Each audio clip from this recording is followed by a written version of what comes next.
السلام عليكم ورحمة الله.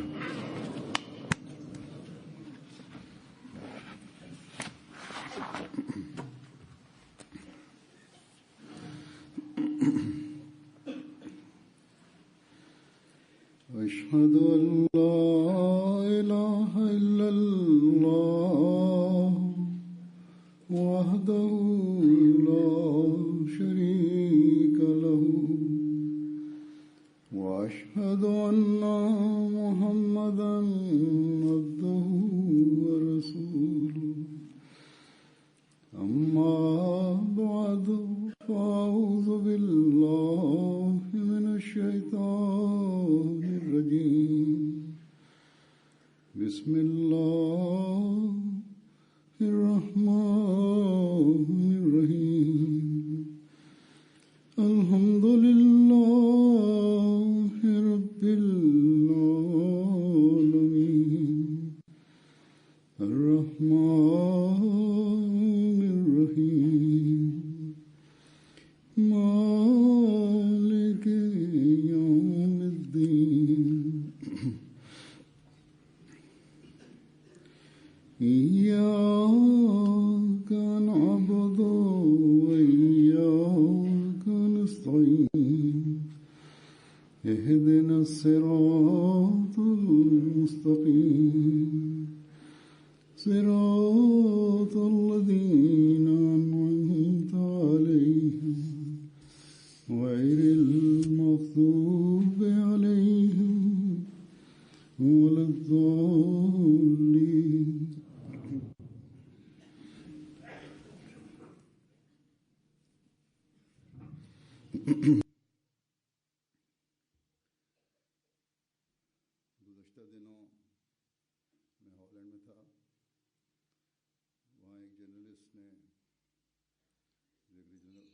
Recently, I visited Holland. There I was asked by a famous journalist who writes for national and regional newspapers. She asked me,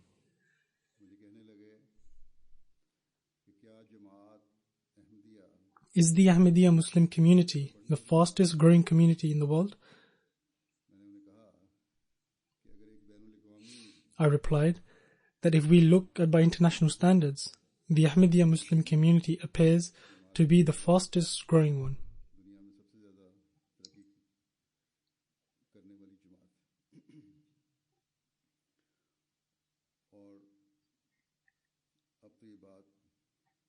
So now even others who follow the activities of the community feel obliged to acknowledge our progress. This is indeed a great sign of the truthfulness of the promised Messiah alayhi salam, that the message which started in a very small village in Qadian has now spread all across the world.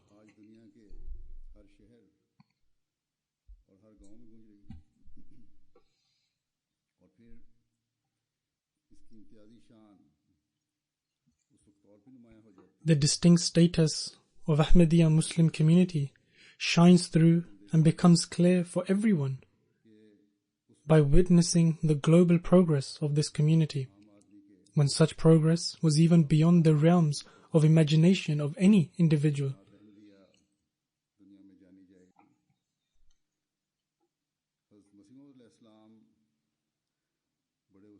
This progress is in accordance with the divine prophecy made by the promised Messiah alayhi salam. The promised Messiah alayhi salam foretold this with extreme conviction. This prophecy was widely publicized by publications and advertisement. The promised Messiah alayhi salam prophesied that God has informed him that his community will make tremendous progress. The fulfillment of this prophecy is a divine sign of God's succor for this community. The promised Messiah alayhi salatu wasalam said,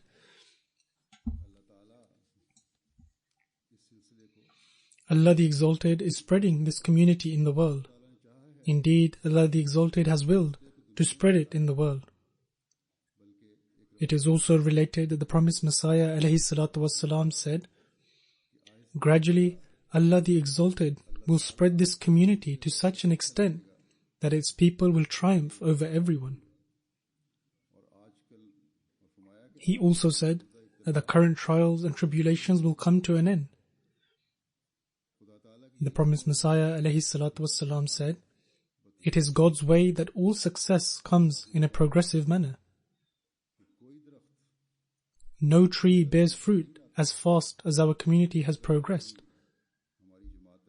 This is the action of God Almighty, and it is sign and it is miracle."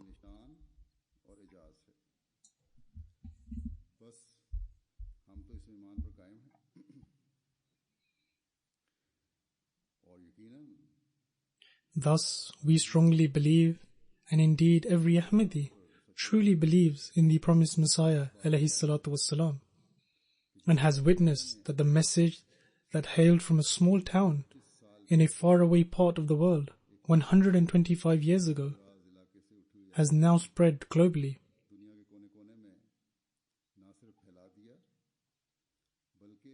Rather, we see that even today the communities of people who faithfully accept this message are expanding. Not just those, these communities are also increasing in their loyalty, commitment, and faith. Therefore, we believe that Allah the Exalted, with His blessings, will also fulfill this prophecy of the Promised Messiah ﷺ that foretold that all trials and tribulations will come to an end, and this community will prevail over all others. We are witnessing a time when this community is spreading across the world, and this steady progress is visible to all. That is why the journalist in Holland asked me, that is the Ahmadiyya Muslim community now the fastest growing community in the world?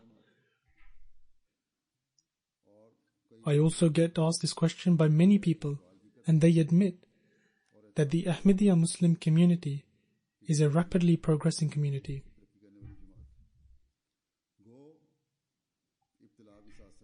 It is a fact that currently we are facing persecution. However, if we get to know about the true extent of the intent and the force of the enemy, we will realize that these trials are not even a fraction of what the enemy really intends to do. And it should also be remembered that each and every act of persecution, whether faced by an Ahmadi at a personal level or faced by us as a community, leads to greater divine favor and support of Allah the Almighty.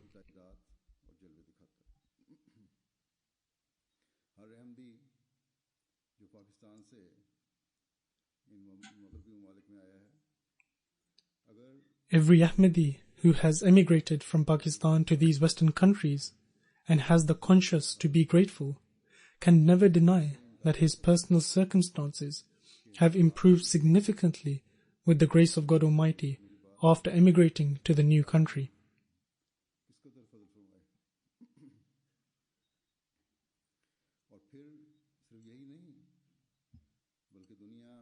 Not just that, the reports I receive from different countries and see the number of people taking Bai'at, i.e. the Pledge of Allegiance, and their moving stories of how they were inspired to take the Bai'at are truly astounding.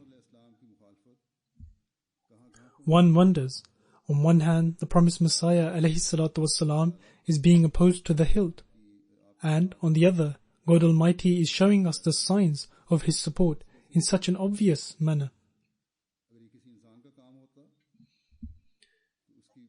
If this was the work of a human being, or if this was a community founded by human efforts, then this community would have never survived the hostility and the persecution and the opposition faced by the Promised Messiah ﷺ and his community from the day one.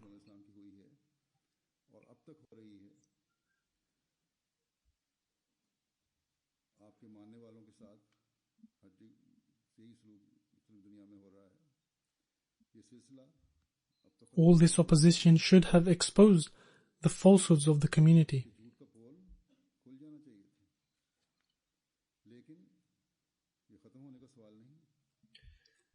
But it is clear to all that there is no question of our community coming to an end. Rather, our community is progressing. The Promised Messiah ﷺ said in one of his gatherings, "Our opponents tried opposition in every way, but God Almighty made us progress. It is a testimony of truth that the world tries its utmost against it, yet the truth spreads. Which element of opposition was left untried against us? Yet, ultimately, it is the opponents who failed. This is a sign of God.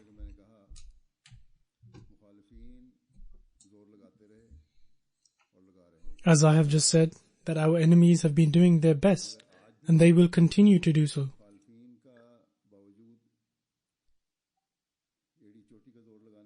Even today, the great scholars are hashing schemes against us. In fact, many governments are taking strong actions against our community. But despite that, we are witnessing that the prophecy of the promised Messiah ﷺ is coming true, and our opponents have failed. This is a sign of God. When we see how God demonstrates His signs and how He attracts people to the bay'at of the promised Messiah ﷺ, one is totally astounded.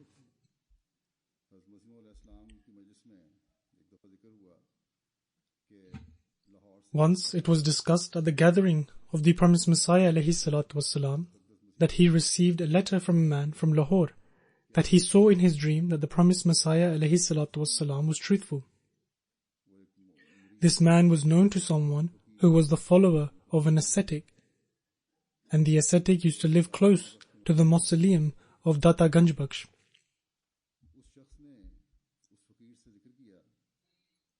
While they were discussing the truthfulness of the promised Messiah ﷺ, another ascetic arrived. He said all the progress that Mirza Sahib has made in such a short time is an evidence of his truthfulness. Then another ascetic said, okay, let's ask God what the truth of the matter is, and let's identify the truth. The next day, the ascetic seeking answers told the gathering that God Almighty had told him today that Mirza is Mawla, a leader. The other ascetic said maybe it was that he is a Maulana, a religious scholar. He is the Mawla of you and me. The promised Messiah ﷺ says that these days people are granted dreams and revelations. It appears that Allah the Exalted wants people to get the news about my advent through dreams. The angels of God are roaming on earth in great numbers and inspiring people to accept the truth.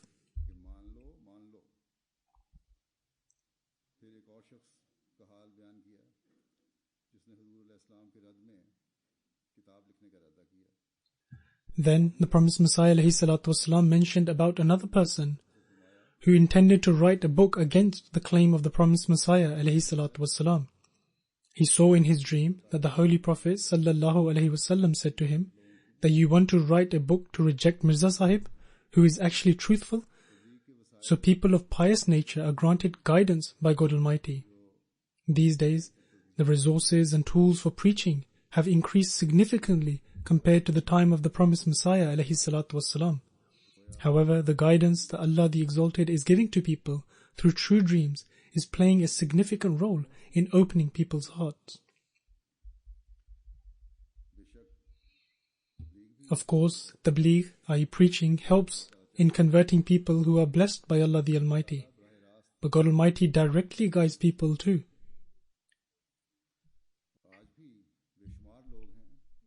Even today, many people are being directly guided by God Almighty to the truth of the promised Messiah ﷺ's proclamation and are entering his bay'at.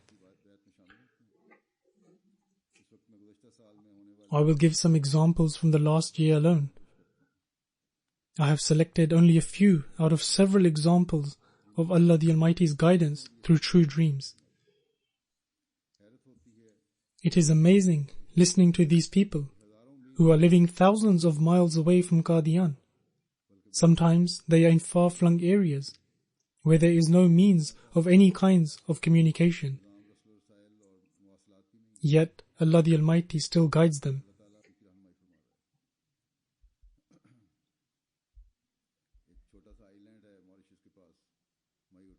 The missionary in Mauritius writes that on a visit to a small island close to Mauritius called Mayotte, a non-Ahmadi gentleman told him that he had seen the promised Messiah ﷺ in his dream. He says, later he saw the picture of the promised Messiah ﷺ on MTA, and it was the same person he had seen in the dream. And thus, he was convinced that the Ahmadiyya community is truthful. He was then told more information about the promised Messiah ﷺ and Jamaat Ahmadiyya. That is how he entered the Jamaat and accepted Ahmadiyyat. Similarly, in Guinea-Conakry, which is situated at a great distance on the other side of Africa, there is a university student, Mr. Suleiman. He had previously been reluctant to take Bai'at despite the efforts by the Jamaat over a long time. He then came to the missionary himself and said that he was now satisfied and was ready to enter the Jamaat.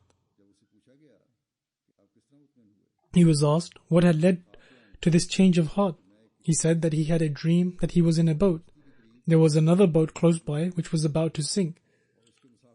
The people from that boat were calling out for help, so people from his boat helped out and got them on board. And he says, he then saw himself sitting with others around a table. The Imam Mahdi alayhi salam was also present and gave him a cup of milk.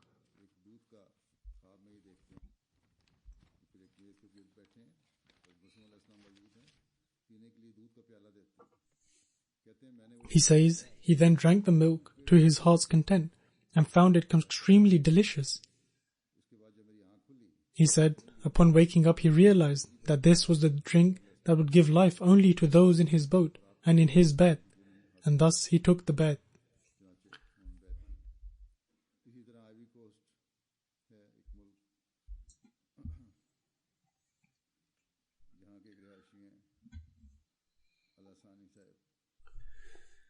Then a gentleman from Ivory Coast, Al-Asani Sahib, writes about his dream. He saw a large crowd of people. In the dream, a companion tells him that the Imam Mahdi is also present amongst this crowd. He says out of sheer curiosity, he decides to meet the Imam Mahdi. However, his companion tells him that he should accept Ahmadiyyat first, so therefore he takes the Bai'at. Then he moves closer to the Imam Mahdi and finds that he was indeed preaching. After this dream, Lisan Tarawih Sahib took the Bai'at and entered the Jamaat.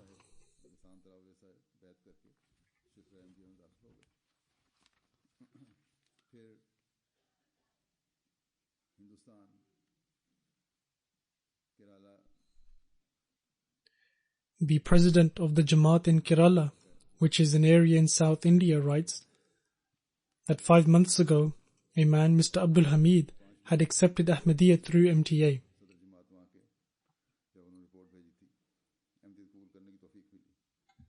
He used to watch cable TV at home when he accidentally came across MTA, and he was very intrigued. Abdul Hamid Sahib had previously taken the Bai'at of a Peer Sahib and belonged to a group, Tariqat Maslak. A couple of months later, he had a dream in which he saw that he was meeting the promised Messiah alayhi salatu wassalam. He also saw his deceased Peer, and he was also present among the audience. After that dream, he started searching for the Jamaat to contact and went to the local president. He requested to be accepted in the Jamaat, but was asked to first study about Jamaat. He then went to the district Amir Jamaat, but was again asked to study further. But then he went directly to Qadian and took Bai'at over there.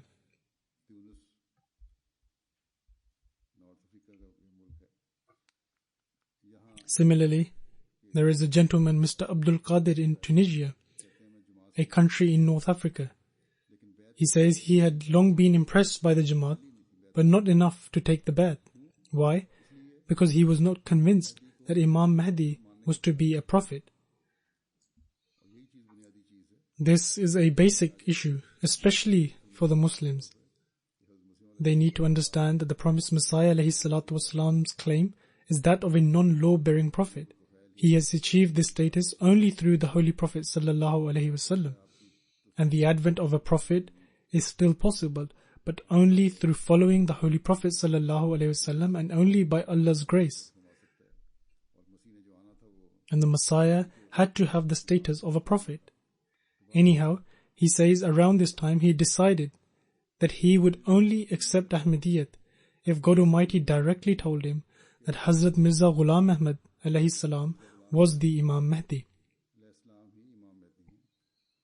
Meanwhile, he says he learnt of a hadith of the Holy Prophet sallallahu alaihi wasallam that a person who recognizes the Imam Mahdi but does not accept him will die the death of an ignorant one. He says he was deeply affected by this hadith, so he supplicated through istikhara prayers that night. Later that night he dreamt that he was reading the Holy Quran. The point where he pauses, it said, "O Ahmad, I will surely help you." He says after this dream he immediately took the bay'at.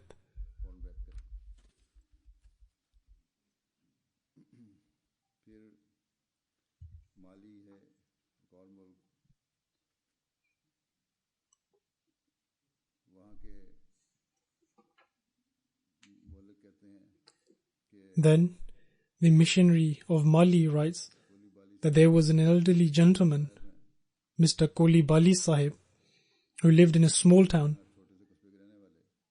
and had taken the bay'at in December 2014.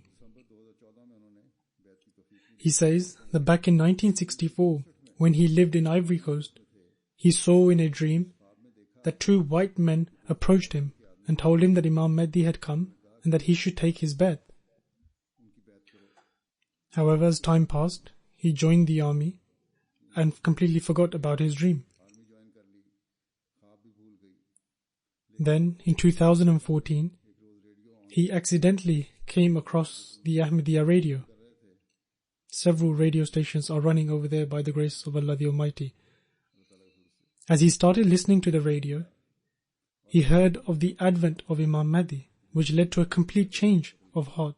He also remembered his dream.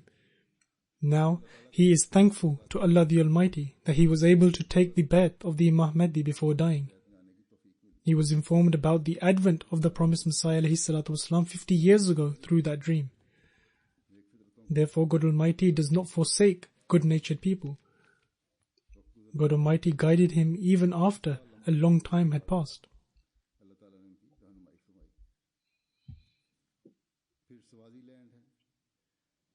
Then, there is a young man, Tahir Sahib, in Swaziland, who has recently taken the bay'at.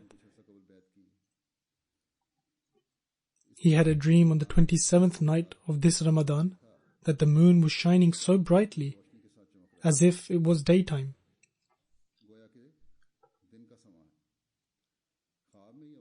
A voice in his dream calls out that you have found this light. Therefore hold on to it. It will gradually spread throughout Swaziland.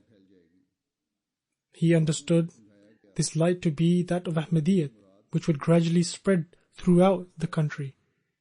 Inshallah, God willing. Since this dream, this young man has made extraordinary progress.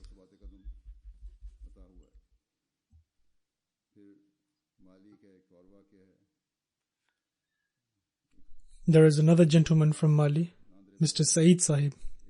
He had heard about Ahmadiyyat but wanted to satisfy himself regarding the truth of Ahmadiyyat.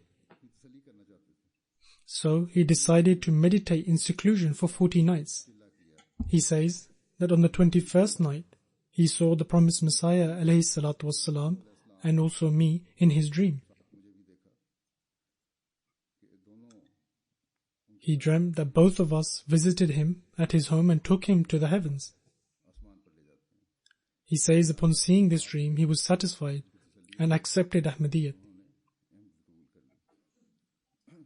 Some people think Africans accept Ahmadiyyat just like that. That's not right. Africans have a yearning to find the truth. So they listen to the message and weigh it. They are not stubborn. They are noble-hearted. Therefore, God Almighty guides them too.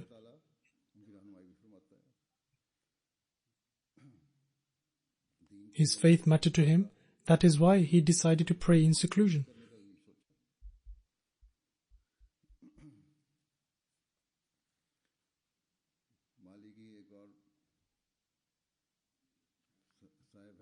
There is another person from Mali, Bama Sabsujo.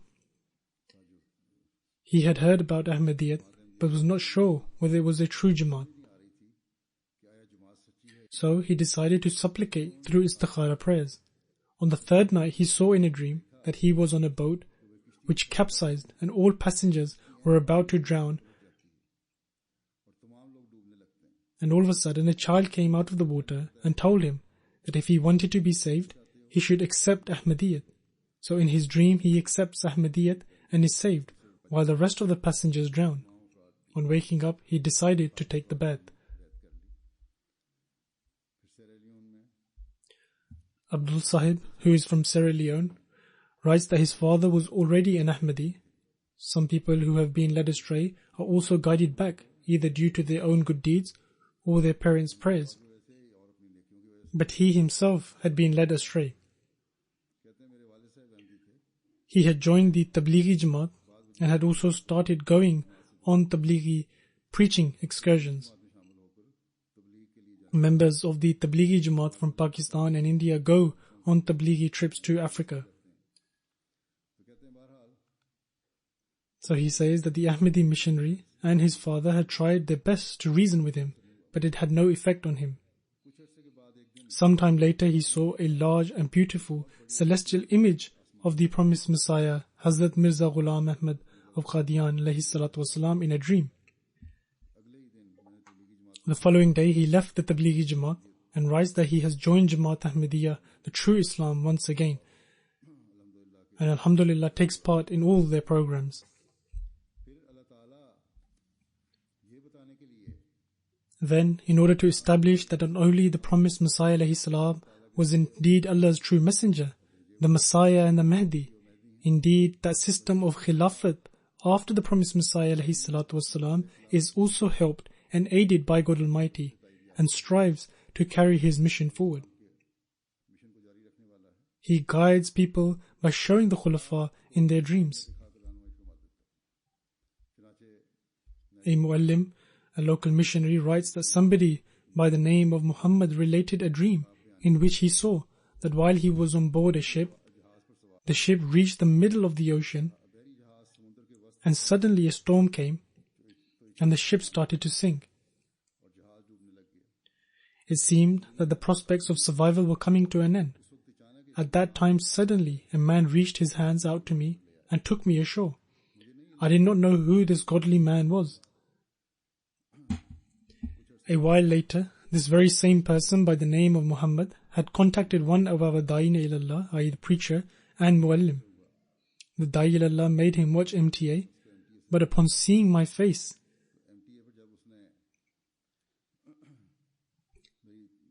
he suddenly cried out, "This is that very same godly person who rescued me." As a result, along with his entire family, he joined the Ahmadiyya community.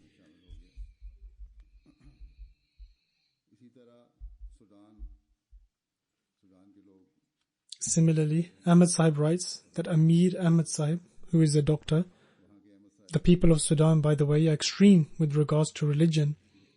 He writes that he was phoned by the doctor who explained to him that he wanted to do the Bai'at. The next Friday was Jummah, and he came and offered his Friday prayers with us. While explaining the circumstances of his Bai'at, he mentioned that his wife had seen him in a dream with Hazrat Khalifatul Masih IV. And Hazur asked why he still had not performed the Bai'at. Upon this, he raised his hands and proclaimed, "I am ready for Bai'at." Similarly, her daughter said she had seen me, Hazrat Khalifatul Masih Khamis, with Hazrat Umar bin Abdul Aziz.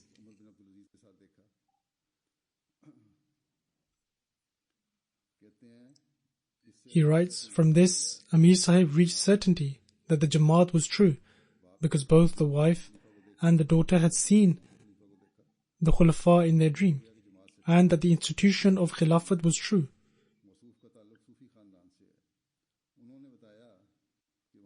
The man aforementioned belongs to a Sufi family. He went on to explain that there was a pious elder called Ibrahim Sahib whose dreams and visions were fulfilled. Dr. Sahib states that he phoned the elder and had asked him about the Jamaat, saying that the Imam Mahdi had appeared. He replied, "Of course he has, but he has already met his demise. Have you not been informed?" Upon this, the doctor asked that currently it was the period of the fifth successor of the Imam Mahdi, and whether or not he should perform the Bai'at. The elder replied that he should do the Bai'at. The same incident that occurred during the time of the promised Messiah ﷺ, where the ascetics and elders who sat beside the tomb of Data Ganj Bakhsh were being guided from the on high, is now occurring 120 years later by a man being guided in the same way. It is said that afterwards he gave the phone over to his wife, and she asked the elder, "What is better, to perform Bai'at or to attach oneself with the path of Tariqah?" The elder replied, "When one performs the Bai'at, then he fears no one besides God Almighty." Similarly, there is an incident in Benin. A year ago, a missionary from the city Cotonou wrote that his Nigerian friend called Bellu had come for business purposes there. When he left his house to offer his prayer, he was contemplating which mosque he should go to in the neighborhood. Here is another example of how God Almighty guides people through dreams by showing a mosque. He says he went to the non-Ahmadi mosque, and that the next Friday he went to the Ahmadi mosque. He says when he started collecting information regarding both mosques, people spoke very negatively concerning the Ahmadis. From listening to the views of people, he started to deliberate on this matter, that in terms of cleanliness and orderliness, Ahmadi mosque is organized. However, Ahmadis are also thought to be against Islam and that they have a different prophet. But still, he only received contentment from this mosque alone. Therefore, he started to pray that, "O God, you alone help and guide me. I am new here in this neighborhood. When I go to the mosque of the Ahmadis, I feel tranquility, but people say that the Ahmadis are bad and are kafir, i.e. disbelievers. I do not feel like going to any other mosque." In this state, he continued to pray alone in his house and stopped going to both of the mosques. He says 3 or 4 days later, he saw in a dream 2 blocks of soap.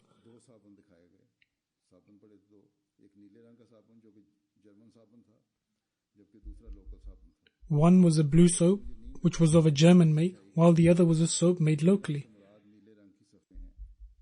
During his half-sleep state, he was made to understand the interpretation that by the color blue it means the blue-colored rose of a mosque.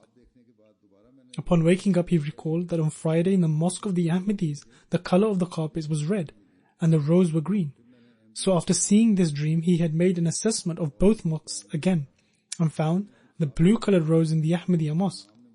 He decided to only offer prayers in the Ahmadiyya mosque and engaged himself in prayers profusely. He said that one day in a dream he saw that the Imam gave him a book which contained a very beautiful photo. So next Friday, following the prayers, he met the Imam of the Ahmadiyya mosque and said that he wanted to study more about Islam Ahmadiyya. Upon hearing this, the Imam said he would send the book to him within 1 or 2 days.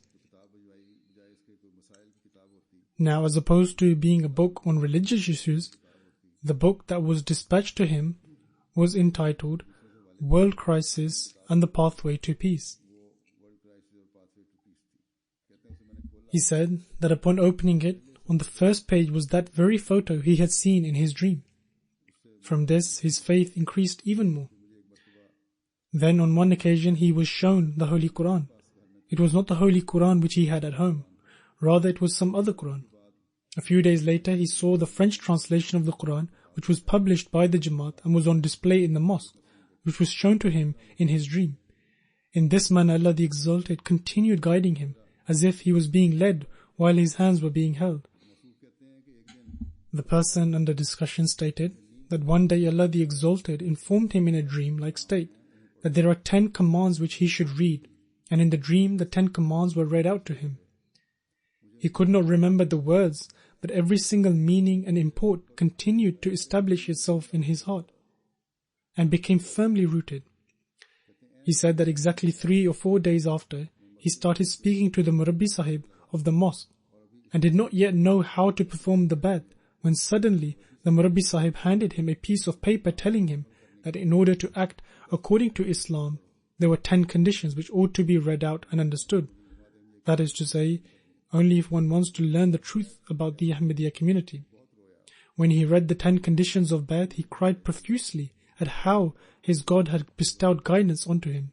So he said he performed the Bai'at and rendered his gratitude to God, and he said that after performing the Bai'at, every day he now felt a new pleasure and enjoyment.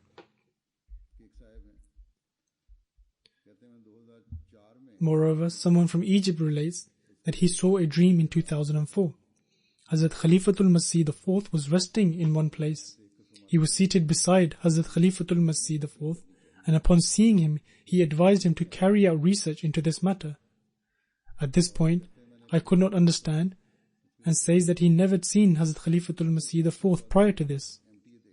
4 years after my dream, he says, I saw MTA and began researching, and that is how God Almighty guided me. In November 2014, prior to taking Bai'at, he says, I saw in a dream that I have entered into a mosque which is full of worshippers. The promised Messiah ﷺ is also present and is looking towards me.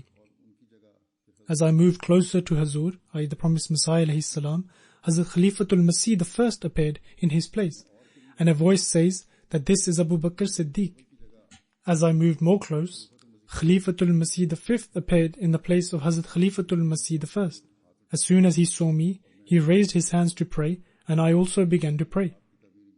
He says that his interpretation of this dream was that prayers are accepted due to the blessings of following the promised Messiah ﷺ and his Khulafa. These people who recognize the truth are indeed fortunate. Witnessing the state of their heart, God Almighty continuously guides such people. As is apparent from various people's dreams, that God Almighty guides them with such clarity that one is left astonished.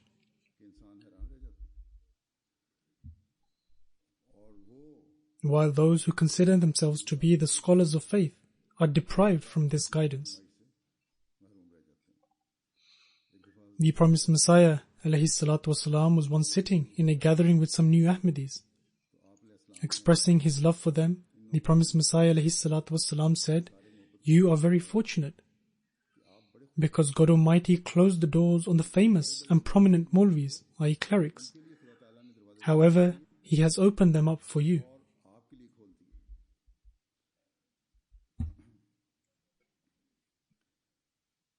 It is an immense favor of God Almighty upon you who are sitting here and the members of the Ahmadiyya Muslim community who are spread across the world.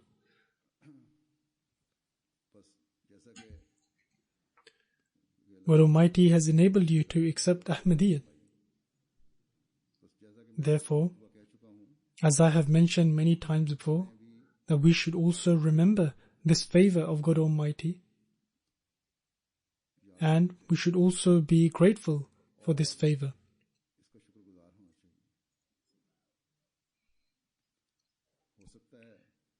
It is quite possible that some of your forefathers and elders were present in that gathering or were among the attendees in which the promised Messiah ﷺ spoke these words.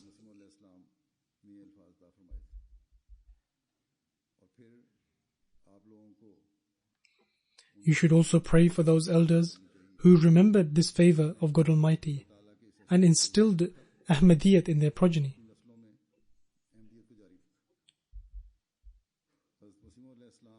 Regarding those who entered the community, the promised Messiah ﷺ used to say, Just look at our Jamaat. It is entirely made up of those who were once our opponents. Every day someone does Bai'at, i.e. the pledge of allegiance, and they come from them.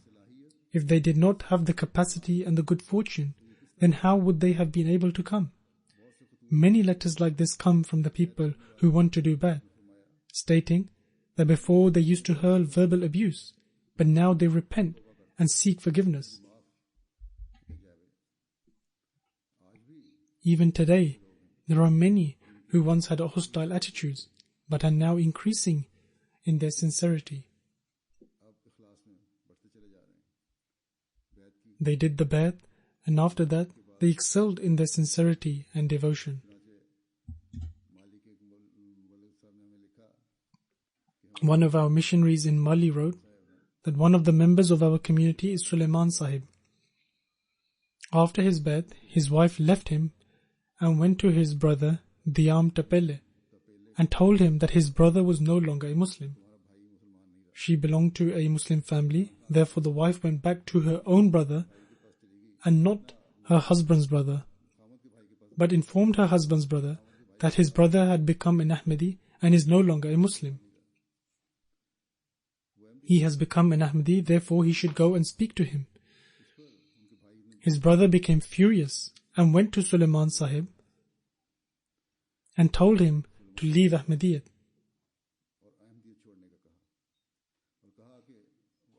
He also said that if he does not leave Ahmadiyyat, then he will cut off all ties with him and will not even offer his funeral prayer, and only the Ahmadis will read it.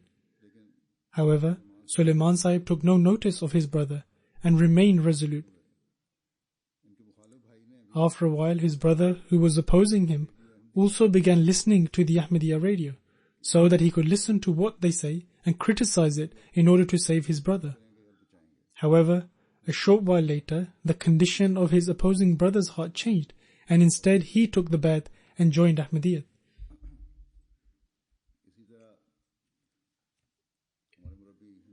Similarly, our missionary from India, Ajmal Sahib, writes that this year on 17 June, he wrote this letter then, a meeting regarding Tabligh, i.e. preaching, was held in a village in the district of Murshidabad, situated in the province of Bengal. The in charge of the non-Ahmadi mosque committee, the Muazzin, the one who calls for prayer of the mosque, and various other non-Ahmadi intellectuals attended the meeting. After the meeting, the in charge of the mosque committee said, "My nephew is an Ahmadi, and I always had hate for Ahmadis. However, now I swear by God that Ahmadis are the true Muslims, and all others are miles away from Islam."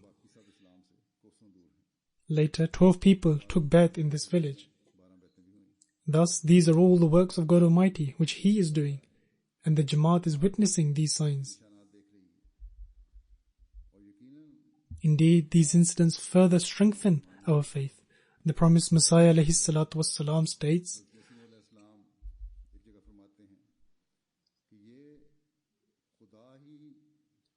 "It is the blessing of this divine mission that it is being nurtured and is growing amongst enemies."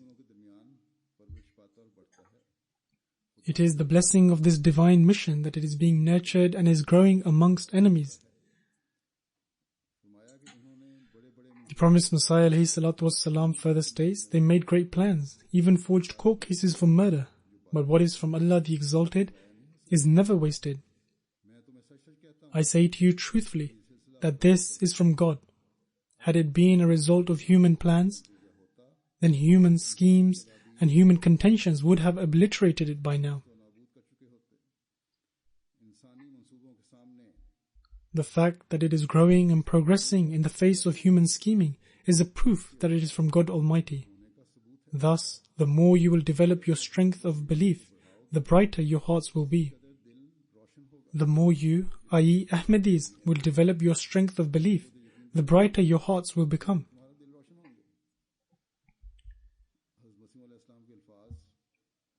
The words of the promised Messiah ﷺ are indeed divine words and carry with them the succor of God Almighty.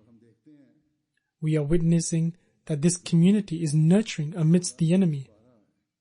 However, as the promised Messiah ﷺ has said, that in order to illumine our hearts, we need to enhance our strength of belief and strengthen our faith. Therefore, we all need to assess ourselves and see if our strength of belief is increasing. We need to assess if our hearts are getting brighter and are we being drawn towards faith. Are we adhering to the Islamic injunctions? And are we trying to improve our spiritual and our physical conditions?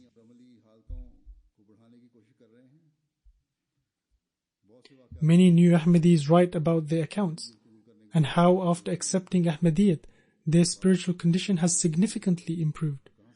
There is great improvement in the state of their prayers, and there is a change in their practical conduct.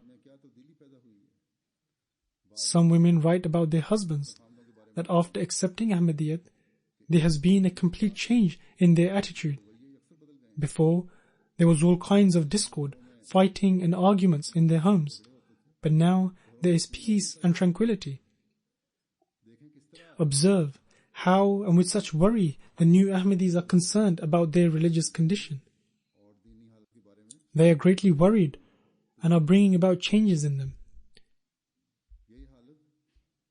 Each one of us should also develop this state. Drawing our attention towards our religious conditions, the promised Messiah ﷺ states, "Read the Holy Quran and never lose hope of God." A mu'min, a true believer, never despairs of God. It is the practice of disbelievers to despair of God Almighty. Our God is the God who has power over all things. Read the translation of the Holy Quran and also offer your salat properly and understand its meanings also. Also pray in your own language. Do not read the Holy Quran as if it is an ordinary book. Rather read it as the word of God. Offer salat like the Holy Prophet ﷺ used to offer it. However, after reading the prescribed prayers, you can say your supplications and present your needs and wants to God Almighty in your own language. Say your supplication and needs in your own language and seek for it in the state of prostration. There is no harm in this, and it does not make one's salat invalid. The promised Messiah ﷺ further states, "These days people have ruined their salat. They do not offer salat, rather they just jolt their heads. They hastily offer their salat like chickens peck with their heads, and then they remain seated to make supplications." This is the state of the non-Ahmadis. However, we do not make supplications after the salat is finished, yet I have observed people reading salat so quickly. The essence and spirit of salat is supplication. How can one achieve its true essence? By supplicating after salat. If a person were to go to a court of a king, where he has the opportunity to make his submissions, but he does not say anything, i.e. remains quiet while in the king's court. Instead, he presents his submissions once he has left the court. What benefit will he derive from this? Such is the case of those who do not supplicate with humility and meekness in their salat. Whatever you wish to supplicate for should be done in your salat, and keep in view all the etiquettes of prayer. The promised Messiah ﷺ states, God Almighty has taught us a prayer right at the beginning of the Holy Quran, and with that He has also taught us the etiquettes of prayer. The recitation of Surah Al-Fatiha is obligatory in salat, and so this prayer clearly shows that true prayer is made only in the course of salat. God Almighty has taught us this prayer in the following manner. I seek refuge with Allah from Satan the accursed. In the name of Allah, the Gracious, the Merciful. All praise belongs to Allah, Lord of all the worlds, the Gracious, the Merciful, Master of the Day of Judgment. Thee alone do we worship, and Thee alone do we implore for help. Guide us in the right path, the path of those on whom Thou hast bestowed Thy blessings, those who have not incurred displeasure, and those who have not gone astray. The promised Messiah ﷺ then states, before supplicating the Almighty, one should praise and glorify Him, so that one's spirit may be uplifted with love and adoration. Therefore it states, all praise belongs to Allah, Lord of all the worlds, the Creator and Sustainer of all, the Gracious, who bestows without being asked and before any action from His creation, the Merciful, who then rewards after one's actions, both in this world and the hereafter, Master of the Day of Judgment. Every requital rests in His hands. Good and evil are all in God Almighty's hands. one becomes a complete and perfect believer in His unity, i.e., one can only be a worshipper of one God when he accepts God Almighty as the Master of the Day of Judgment. Be aware, it is a sin to regard human authorities to be everything. It is a sin to go before human authority and officials and consider them to be everything. It is tantamount to associating partners with God Almighty. God Almighty has invested them with authority. Therefore, how should one's dealing be with them since God Almighty has invested them with authority? It is important to show obedience to them. As far as those in authority are concerned, they should be obeyed, because God Almighty has invested them with authority. However, do not turn them into gods. I do not think that only they will be able to do your work. At times, certain people present themselves before officials and greet them as if they are gods, God forbid.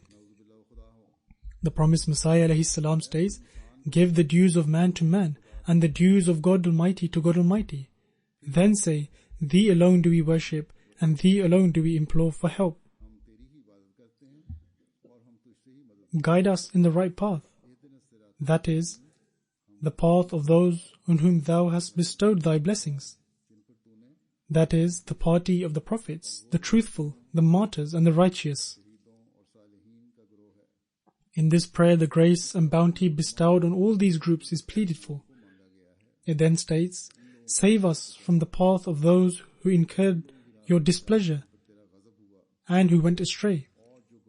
In short, this is the brief translation of Surah Al-Fatiha. Understand the translation of the rest of Salat in this manner, and then offer your Salat with an understanding of the translation. These are the etiquettes of Salat and the way it should be offered. Those who read it quickly, what do they understand from it? The promised Messiah ﷺ further states, "There is no benefit in simply learning by rote all manner of words. Be assured that one cannot attain true belief in oneness of God if one offers Salat in a parrot-like fashion. This does not move the soul, and one cannot be protected from stumbling in the attainment of the stage which takes one to perfection. Keeping the creed that God Almighty has no partner and no match, and demonstrate this with your practice. This should be one's belief and also one's practice. One can only be a mu'min, a true believer, when there is congruity in speech and practice. Thus, we have to assess ourselves, that is, our actions and thinking according to this teaching. If not, then we need to be concerned, lest that those people who have joined us later on may surpass us and will exceed far ahead by attaining the nearness of God Almighty.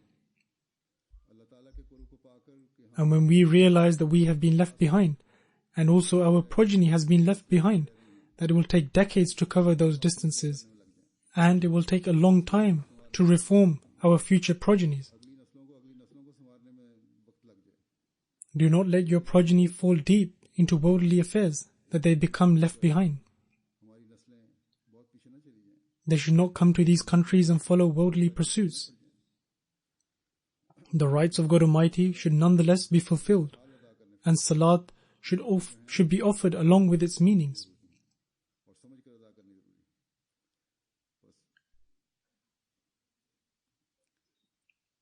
It should not be the case that our future generations are left so behind, and the newcomers become the recipients of the rewards which have been promised by God Almighty to the promised Messiah ﷺ, and thereby raise their standards far higher than us. It is very important to ponder over these words of the promised Messiah ﷺ, and one should strive for this and try to understand them. It is the duty of every Ahmadi to understand this and strive for it. They should also pay focus to those words of the promised Messiah ﷺ to increase your strength of belief and attain the nearness of God Almighty by illumining your hearts and earn the rewards of God Almighty. It should not be the case that we fall behind and become deprived of those rewards. Ensure that you never break the connection you have formed with the promised Messiah ﷺ. May God Almighty enable us to have a strong connection with God Almighty and understand the objective of the advent of the promised Messiah ﷺ, and become active and strong members of the community. May God Almighty enable us to spread the teachings of the Holy Prophet ﷺ in the world, and always be the recipients of God Almighty's bounties.